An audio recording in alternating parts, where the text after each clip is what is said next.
클라우드 기반의 사스가 엄청 빨리 성장할 거고 그게 우리의 미래가 될 것이다. 그래, 이거다. 이걸 해야 된다. 안녕하세요. 채널 코퍼레이션에서 일본 대표를 하고 있는 제이라고 합니다. 네, 한국 사람입니다. 채널 코퍼레이션은 채널톡이라는 서비스를 전개하고 있는 한국 스타트업이고요. 고객을 연결해주는 커뮤니케이션 서비스를 제공하고 있습니다. 제가 일본에 간 지는 이제 8년 정도 됐고요. 채널톡 서비스를 런칭해서 운영하기 시작한 지는 한 4년 정도 된 것 같아요. 일단 일본에서 뭐 도입 사수가 1만 개 정도 될 것 같고 일본 스타트업 씬에서도 그래도 좀 아시는 분들은 많이 아시는, 그래서 저희가 한국 회사인지 아는 회사는 의외로 좀 적어요. 비즈니스 관점에서 말씀을 드리면 B2B 사스를 하려면 사실 기업 수가 많은 게 되게 중요하거든요. 뭐 검토할 수 있는 시장이 되게 많죠. 뭐 중국도 있고 미국도 있고. 하지만 저희가 큰 회사가 아니잖아요. 가까워야 됐고 일단 많은 투자를 하지 않고 해볼 수 있는 시장이어야 했었어서 그 중에서 가장 시장이 크고 기업 비즈니스 문화도 비슷할 필요가 있거든요. 그래서 가장 유사한 일본을 타겟으로 생각을 했습니다. 일본은 B2B 사스 비즈니스가 한국보다 훨씬 많고요. 대표적으로 최근에 유니콘이 됐던 스마트 HR이라는 HR 서비스, 회계 서비스를 제공하는 프리, 카페24 같은 서비스를 제공하는 베이스나 쇼피파이 같은 다양한 서비스들이 있습니다. 일본 같은 경우에는 대기업과 중소기업의 격차가 그렇게 크지 않습니다. 그러니까 최근에 많이 이런 B2B 사스가 유행하는 이유는 IT나 이런 DX 부분이 좀 노후된 부분이 있어요. 아직도 페이퍼 워크를 많이 하고, 반대로 얘기하면은 그런 시장이기 때문에 할 수 있는 기회가 있다. 종이에서 전산화가 되고 있는 상황이다 보니까 그런 스타트업들이 많이 늘어나고 있는 것 같습니다. 그래서 제가 사실은 채널톡이라는 비즈니스뿐만 아니라 다른 워크인사이트라는 비즈니스를 동시에 하고 있었어서 그쪽이 주였죠. 매출이 컸었죠. 그러니까 채널톡이라는 비즈니스는 신규 사업인 거고 저는 뭐 혼자서 비즈니스를 하고 있는데 해야 되는 게 제품이 2개가 된 거죠. 그래서 하기 싫었어요. 아씨, 이거 하나도 이거 겨우겨우 이제 좀 트랙션 만들어서 이제 좀 대기업도 뚫고 그랬는데 이걸 다시 처음부터 하라고? 근데 이제 뭐 레드 조씨의 생각에도 공감을 했던 거는 성장 스피드, 클라우드 기반의 사스가 엄청 빨리 성장할 거고 그게 우리의 미래가 될 것이다라는 이제 지속적인 설득에 제가 또 이제 팔랑귀거든요. 그래서 그래, 이거다. 이걸 해야 된다. 그쪽에 집중을 하게 됐고요. 저희가 처음엔 유저책보다도 이제 사내 커뮤니케이션을 위한 기능이 좀 먼저 개발이 됐었어요. 그래서 일본에서 세일 되게 많이 쓰거든요. 그 상황에서 세일즈를 해야 되니까 진짜 막막했죠. 중소기업에 이런 이제 해외 IT 서비스를 잘 모르는 회사들을 처음에 타겟팅을 했었어요. 그런 세일즈를 하다 보니까 이런 중소기업 분들은 쓰긴 쓰는데 잘 쓰지는 못하시고 이해도 잘 못하고 그분들이 쓴다고 해서 어떤 이 시장에 임팩트가 있는 것도 아니고 어떤 고객이 써야 이게 가장 밸류가 있을까 그런 고민을 좀 하게 됐고요. 근데 그게 스타트업이었던 것 같아요. 근데 스타트업이 슬랙이나 인터콤이나 해외 서비스를 잘 쓰잖아요. 그래서 더 적은 기능으로 세일즈를 해야 되는 상황이었고요. 쉽지 않았죠.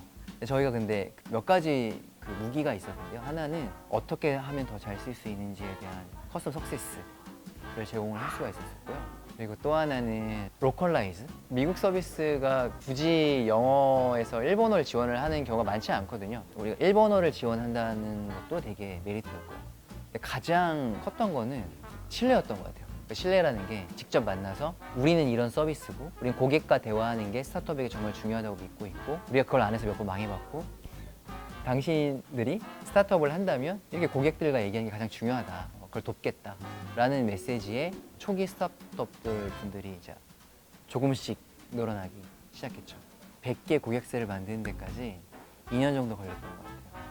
2019년 연말 그때가 좀 티핑 포인트였던 것 같아요. 스타트업 중심으로 좀 바이럴이 되기 시작했고 인바운드가 들어오기 시작했어요. 뭔가 VC 분들도 더 소개를 시키기 쉬워지고 그 되게 좋은 방법을 하나 찾았었어요. 그게 뭐냐면 이벤트를 열어서 저희 고객사들 초대를 하면서 70%는 저희 고객사고요. 30%는 그 고객사들한테 친구들을 불러오라고. 신규 고객들, 같은 스타트업에. 그런 식으로 약간 이제 이미 70%는 채널톡 좋아요 막 이런 얘기를 하잖아요.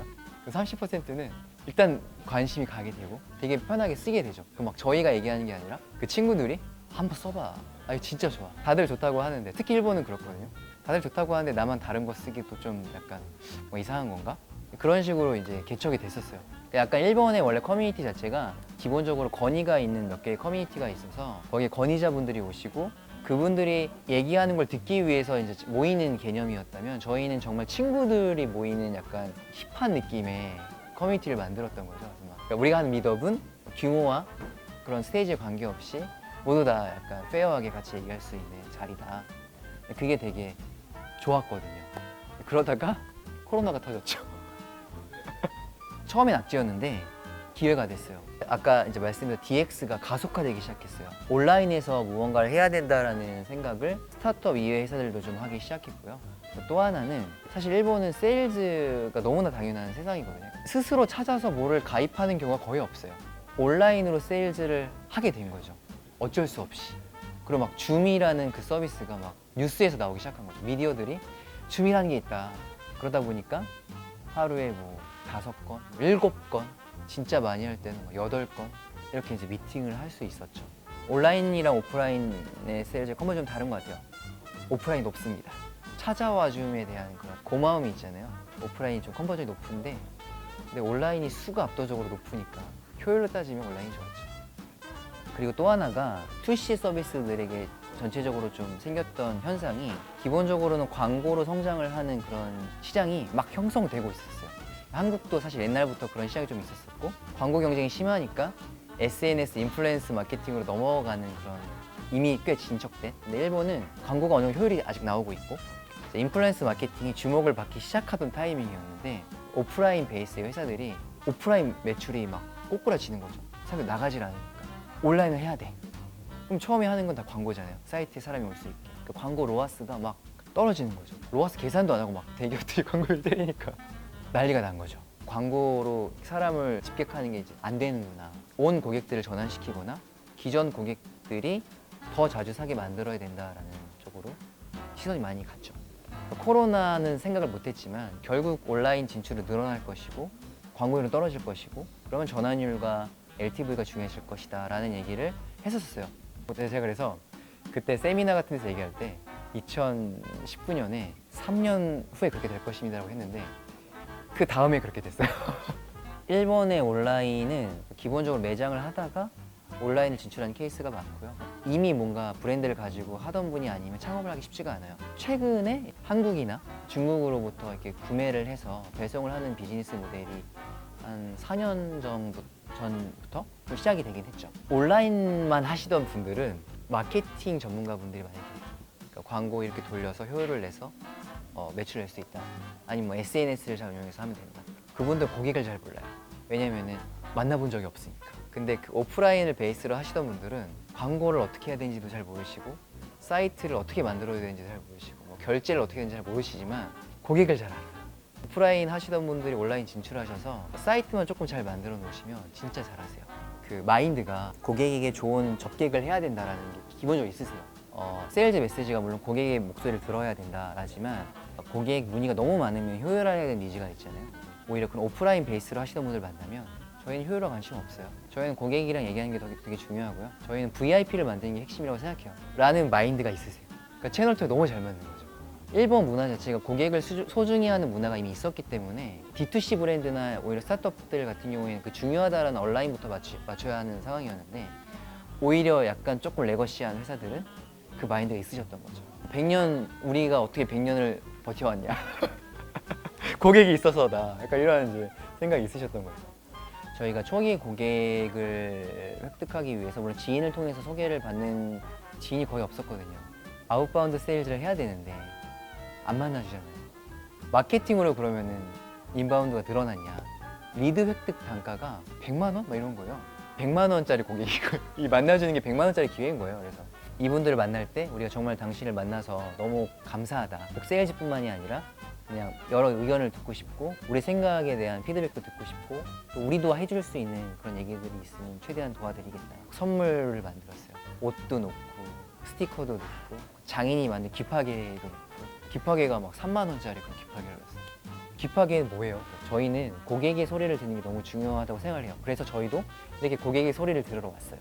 이렇게 말씀드리면 재밌으니까 설사 채널톡을 안 쓰시더라도 SNS 같은 데다가 오늘 채널톡이라는 데를 만났는데 뭐 이런 걸 하더라고요. 너무 재밌었어요. 우리도 좀 해보면 좋겠어요. 뭐 이런 이제 바이럴도 좀 생기고 그랬었죠. 사실은 의사결정 프로세스나 그 안에 상황은 업종에 따라도 다르고 국가에 따라서 더 다르잖아요. 그래서 고객사를 꼭 만나보시고 세일즈 직접 해보시고 또 그것도 막 누군가의 세일즈를 시켜서 그 얘기를 듣는 게 아니라 직접 가보셔야 돼요. 대표분이. 그래야 결정할 수가 있어요. 할지 안 할지. 만나보시고 나는 일본 시장에 확신이 있어. 그러면 이제 인풋을 하셔야 되고요. 좀 쉬운 방법? 현지 에이전시를 사용한다든지 누가 어떻게 해서 성공했다더라. 그런 방법을 그냥 따라 해본다든지 효과가 잘 안 나올 거예요. 왜냐하면 정말 그 디테일의 차가 있거든요. 그래서 꼭 고객분을 만나보셔라 말씀을 드리고 싶고, 많은 한국 기업들이 일본에 진출했다가 철수하시는데 끈기가 필요한 시장입니다. 초기 트랙션 쌓는 게 정말 힘들어요. 100개의 초기 트랙션 나왔는데 2년 걸렸다고 했잖아요. 한국은 아마 3개월 정도 걸렸던 것 같아요. 그렇게 시간이 걸리는 시장을 스타트업이 해야 될까? 그건 제가 볼 때는 의사결정인 것 같아요. 근데 저희는 두 가지의 생각이 있어요. 시간은 걸린다. 하지만 규모는 훨씬 크다. 한국보다. 또 하나는 일본은 한 번 쓰면 잘 이탈하지 않는다. 왜 일본에서 해야 되는지에 대한 약간 조금 더 명확한 그 확신이 있으셔야 될 것 같다라는 생각이 들고요. 저도 정말 많이 고생을 하면서도 도와주신 분들이 정말 많았어요. 진출하시는 분들이 도움이 필요하시다면 도움을 드리고 싶다 개인적으로 생각을 하고 있습니다. 저희 채널톡 유튜브를 통해서도 많은 좋은 콘텐츠 앞으로도 계속 공유 드리고 싶고요. 일본 관련 소식도 많이 앞으로 공유 드릴 테니까 구독과 좋아요, 알림 설정 부탁드리겠습니다.